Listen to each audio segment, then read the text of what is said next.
ডিপজল ভাইয়ের কারণে স্বামী হারাইছি, সন্তান হারাইছি, বাবা মা হারাইছি, দেশ ছাড়ছি। আমি যে স্বপ্নে ডিপজল ভাই আমার ভাত খাওয়াই দিছে, এটাই আমার কাছে অনেক কিছু। এখন আমি ডিপজল ভাইয়ের কাছে ভাত খেতে চাই না, না আমি আর কিছু দেখি নাই, এইটাই না, আমি আর কোনো কিছু স্বপ্নে দেখি নাই। এই কারণে ডিপজল ভাইয়ের কারণে স্বামী হারাইছি, সন্তান হারাইছি, বাবা মা হারাইছি, দেশ ছাড়ছি। কে লেগে এখন যদি দেশে যায়, ডিপজল না তোমার বাড়ি দিছে, তোমার গাড়ি দিছে, তোমার টেয়া দিছে, সাংবাদিকেরা তোমার ভাইরাল করছে। আমি এই শরমে আমি দেশে মুখই দেয় না।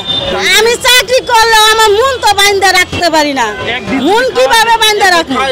একদিন খাওয়াইলে আমি তার দূরে তো না, আমি সইরা যাবো। আমার তো স্বামী হারাইছি, সন্তান হারাইছি, এগুলো আমার মনে কিছুই কষ্ট হইতো না। আমি যে সব কিছু হারাইছি তার জন্য, তারে যে বলবো ভাই আমার এগুলা ফিরাই দেন, তাও আমি বলতাম না। যা যাওয়ার সে গেছে গা।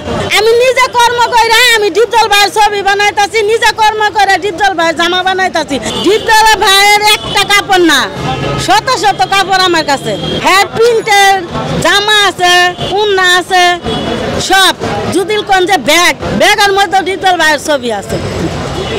আমি এতটাই তার ভালোবাসার ভক্ত।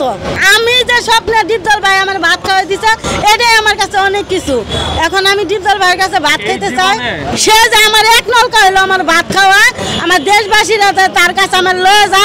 আল্লাহ রে কই, আল্লাহ তুমি একটা নগের কোনা যদি লিচা মারো, তোমার দুনিয়া সব হয়ে যায়। তুমি এরকম এমন একটা ফেরেশতা আমার পাঠাও যে সে যা আমার ডিপজল ভাইয়ের কাছে পৌঁছায় দেয়, আমার মনের সাধনারা যে মিটে। আমি বাড়ির দ্বারা কি হইব? এখন যদি গাবতলি যায় তার সিকিউরিটি ঢুকতে দেয় না, পেস খেলাতে যায় লাঠি দেয়, দৌড়ানি দেয়, তখন তো আমার কেউ দেখে না। আমি তাহলে কিভাবে কার হের সামনে যা পৌঁছিমু? আমার তো পৌঁছার মতন কেউ নাই দুনিয়ার মধ্যে, আমার কেউ নাই। এখন আমি মরলেও যা বাঁচলেও তা। এই জন্য আমার শেষ কথাটা বলতেছি, আমি ডিপজল ভাইরা ৬-৭ মাস দেখবো, যদি পাই তো ভালো, আর যদি না পাই এফডিসি নাই আন্দোলন হইলেও আমি ঢুকমু, ঢুইকা তার গাড়ি তলা পরে মরমু। আর নইলে এই প্রেস ক্লাবে আমি একটা ইতিহাস গড়াই থুয়ে যাবো। মান সম্মান শেষ হয়ে গেছে এমন আমার।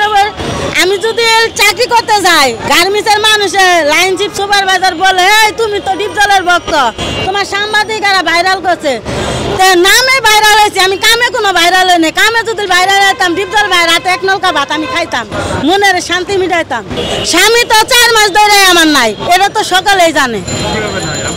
আমি তো 4 মাস ধরে আমার স্বামী আমার ছাইরে গেছে, আমার বড় ছেলে লইয়া। এখন আমি ছোট ছেলেটারে লইয়া থাকি। আমি গার্মেন্টসে চাকরি করি, ছেলেটারে একটু লেখাপড়া করাই, নিজে কটা ভাত খাই। এখন আমি ছুটি পাই না দেখে আমি আসতে পারি না, এই জন্য আমার কারোর সাথে দেখা হয় না। আজকে আমি অ্যাবসেন্ট করছি, আমার অনেক মনে পড়ছে, সারা রাত আমি কাঁদছি।